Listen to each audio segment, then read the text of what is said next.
Welcome back to Global War 1939. Just finished off round 11. So let's take a look here. All right. So for the Germans, they're in kind of a bind here. The Allies, or the British, did take out Reims, which the Germans were feeling a little slightly comfortable with this because Reims is one territory that is in the background, or three to cover off. So they just pile everything there as kind of like a stopgap. But now that the British have completely liberated France with the help of the Americans, um, they're right on the German border to their home country, and they don't really have much. They put pretty much everything that they had in the West in Reims. There's nothing in Holland. West Germany has one Mark V, two SS mechanized, three infantry, one SS infantry, Pack 40, and two artillery. And they got the two medium tanks in Berlin. That is it. That's all they have in Germany. So they really need to rush this army, and most of it is just covering off partisans. So the idea, these two Mark IVs will come help the Italians, and the stack of armor is going to have to come back this way. They were going to delay a turn or two and help take out Scandinavia, but Berlin's more important than Scandinavia.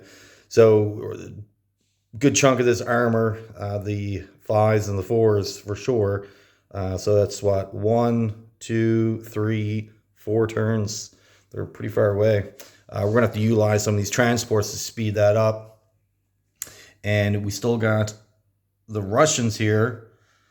They don't pose any threat whatsoever. However, this is still a nice little force. And if you only leave one guy or two guys behind, they'll definitely take it out. So you need somewhat of a force here to finally finish off this small army, which is, what they got there? 4 infantry, a rocket, and 2 elite guards.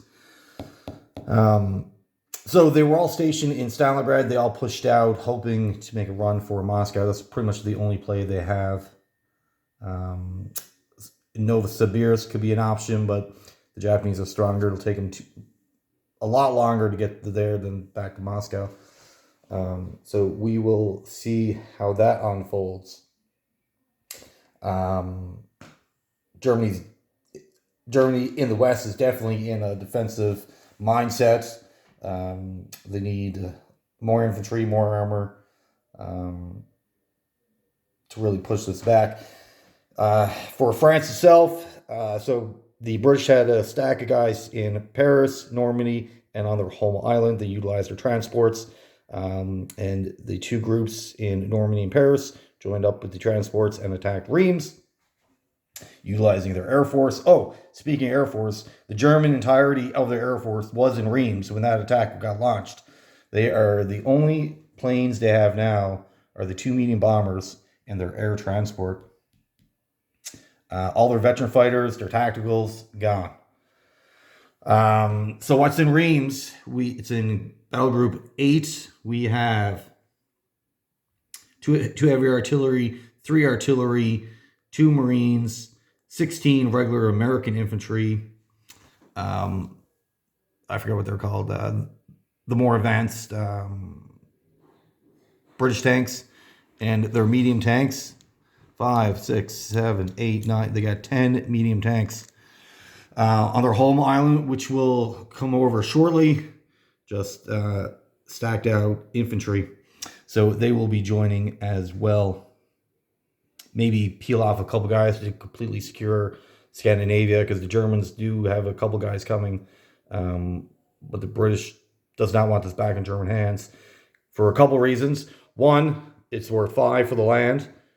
Oslo is worth 2, but they're definitely not getting the bonus for that, but they'll still get 1. And we hold Moscow. So the condition is Moscow, Finland, Norway under Axis control. Sweden will align with the Germans. So the British do not want that to happen.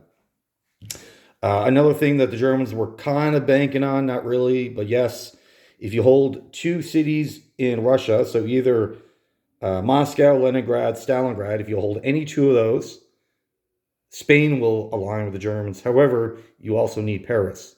And Paris right now seems to be very under the control of the Allies. But we will see. So if the Germans can build up, tap into some of that manpower, and push the Allies back, retake Paris, Spain will align. Now, it's a couple things I've noticed with Spain. If you do happen to get that activated, you want the Italians to activate them. And this has to do with turn sequence. So if the Germans activate them, no problem. You get all their units, their infantry, $3 more to your economy. Great. But then just based off turn sequence, after the Germans, eventually at some point, the British and the Americans will go. They will attack Spain almost immediately. And this territory only starts with 3 infantry. You get some more units here, a couple planes, and you get some more here. But they'll attack this one instantly. And as soon as Spain activates, Portugal automatically activates on the side of the UK. So you got a bunch of units here, combine that with Canada and the Americans coming in. Spain usually gets wiped out in the entirety within 2 turns. So if you get Italy to activate them, then on the next round, at least they'll get 1 turn to maneuver. So I kind of learned that on my last game. So that's what I would do. Get Italy. At least they'll get 1 turn to do something before they get attacked. But Spain is usually not long for the world. And then if Sweden ever gets aligned, their standing army is not the greatest. It's still good. Don't get me wrong. It's better than some of the other neutral countries. But I'll probably just keep them in this region, move them all to Oslo, and use that as a defense force, and just collect the $3. So it'd be extra infantry a turn for the Axis. But Sweden is definitely a possibility. Spain is doesn't look like it. We'll see. So yeah, the German plan: get all this armor back, pile all their money into Western Germany. They need more infantry as their shield and armor for their sword. So we'll see how all that works out.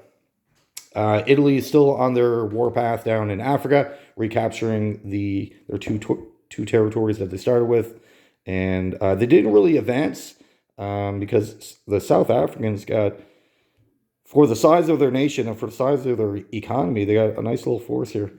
So they kind of backed out a little bit. They didn't actually put any money into Africa this turn, as all of it went into northern Italy because of all this armor from the Americans. And this is what, another 10 infantry, couple Marines, 8 more medium tanks, 3 light tanks. So this is no joke. So they had to, and of course their capitals here, stack what they could there. So what they have in northern Italy, they got 20 infantry and 2 medium armor. So they got their shield, they just need their sword. And the French Navy that was there, that switched sides, the Italians took that out. Oh, and they also took out Gibraltar. So they peeled off 2 infantry, 2 artillery. Both of their infantry got killed. The French Foreign Legion that was in this territory moved down, captured this territory from the Italians, given France an extra $1, but the Italians quickly removed those 2 French Foreign Legions. There is a German soldier here that got moved down shortly after Cairo fell, and that's simply just to get a $3 bonus for the Germans. They did move further. They took out Iraq. That was one of their goals earlier on in the game, but they just never got there in time. Iraq did side with the Allies. Now the Italians have it captured. So they got 3 artillery, 2 heavy artillery, and one of their elite infantry. So they'll eventually take out Iran. And in India, there's not much. There's only 2 infantry there. So 3 infantry, 1 medium armor in this whole region. Shouldn't be long for the world. So the Italian focus now is, I wouldn't say ignore this. This is definitely a goal that they want, but their economic priorities are back home in Italy. So that's where most of their money, if not all of it's going there. All right, so for the Japanese, they did take out Calcutta. That was a sizable battle. The Japanese went in with overwhelming force. They had the better quality units and more of them. Mostly the FEC just mostly had infantry. They had a couple of other units, but mostly infantry. And of course, with the Japanese Air Force, they didn't really stand much of a chance. What's in Calcutta? They have medium tank, mechanized, heavy artillery, and they got all of their veterans, 7 veteran infantry. So after the fall of Calcutta, the British did have 2 infantry here each. They just moved east or west, sorry. They're trying to link up with these guys. Because 4 of these units together would be stronger defense than if they were all separated. The 2 French territories that converted back to Free France, or France itself, the Japanese just recaptured them. They're both walk-ins. No big deal. For their fleet, they gathered up the rest of the transports that they were waiting on. They already had 3 here. They gathered up the other 2. So now they have 10 land units with their fleet, which consists of this. So we got, how many? 10? Yes, 10 cruisers, 15 destroyers now, 2 escort carriers, 9 aircraft carriers, and 8 battleships, 4 of which are Amatos. They did construct another small fleet. So 2 battleships, a carrier with Zeros, and 2 more cruisers. So these guys ain't going to link up with the main fleet to face off with the Americans. Their task is to come down to Australia and pretty much sit here to prevent the Australians from building any more warships. Because basically, Australia's only making $10 a turn now. All they can really do at once is build 1 destroyer. And then maybe infantry, or save their money, build 2 destroyers over the course of 2 turns. What that would do, as soon as they construct them, this sea zone would instantly become hostile, and they would have to fight right away. And 2 destroyers versus 2 battleships and 2 cruisers, a carrier, it's probably a waste of money. So that would essentially remove Australia from the game without actually having to land units. I was thinking about taking this 10 forces and coming down to Sydney. It is a city, just like Hawaii. There's no navy in the way to prevent that landing. But we're still going to go with our original plan, have a big sea battle, take out Hawaii. Maybe possibly once this is done, then come down.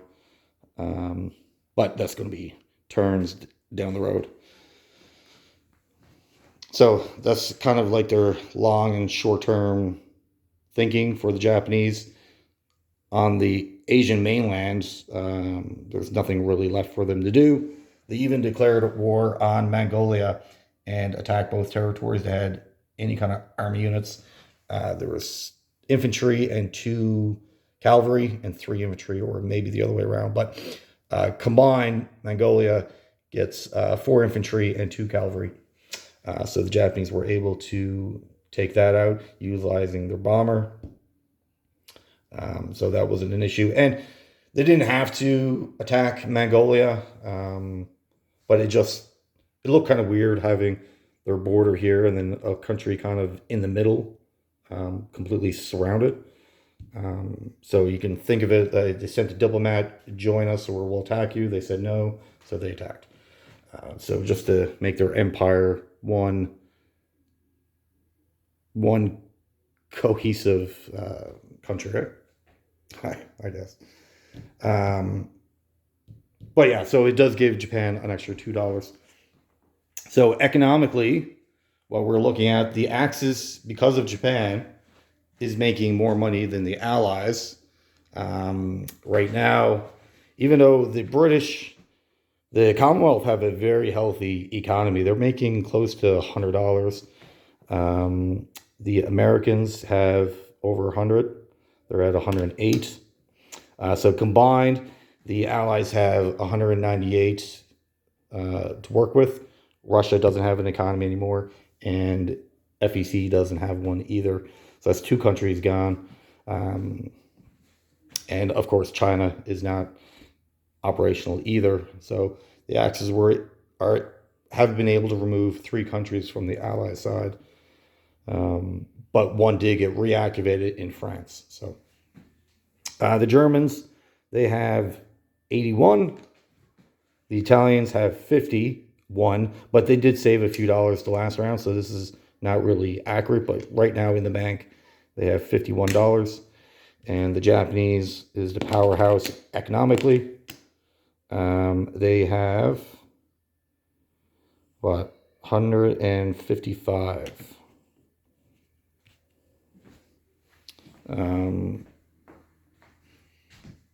So things are working out. For the Axis point of view, they have really strong positions, but they also have very weak positions on some parts of the map. So we'll see. We'll give it a couple more turns and see if the combined effort of UK, Canada, and the United States can free Europe. So from the Allied point of view, like, do the North, South, both? Could be a possibility, but they also don't want to get too thin, because the past couple turns, the American and the British have been really comfortable in a position of they'll attack, like the British will attack, clear territory. Their army left after that battle is kind of weakened, but the Americans come in right after to reinforce it, preventing the Germans from counterattacking. So that's been helping the Allies out tremendously in gaining ground and keeping it. They're not constantly having to fight the same battle for the same territory over and over again. So that's been going on for the past 2 or 3 turns. So they definitely want to hold on to that. They don't want to spread themselves too thin. So we're going to have to think about what we're going to do. The British are not in a position to, or they're out of position to go after the Italians. So do we let the British go after Germany, the Americans after Italy, or do we focus on the Germans, ignore Italy, or try to flip them? The Italians don't really have an army in Europe outside of these 2 territories, and the Allies would have to completely kill any European soldiers they have anyways. So, like, there'd be no soldiers for the Allies to flip to fight Germany. The only soldiers they would have are the ones in Africa, which is too really far away to affect anything in Europe anyways. They would essentially all be stranded here. It would be good for the Italians. I wouldn't even know what to do with them at that point. So I don't know. Still thinking about their strategy and what is the best course of action for them. We'll see. We'll see. But Hawaii is definitely heating up. Hawaii is becoming like a very important city right now. So with the fall of Calcutta, it's 1, 2, 3, 4, 5, 6. 6 cities for Japan. Italy has 2. So that's 8. 9, 10, 11, 12. 12. That would be 13. That would be an easy one. All right. And they get Hawaii. That's 14. So it's definitely anyone's game. I can easily see this going either Allied or Axis. So we'll see what happens over the next couple of turns. All right. Well, thank you for watching, and you have yourself a great day.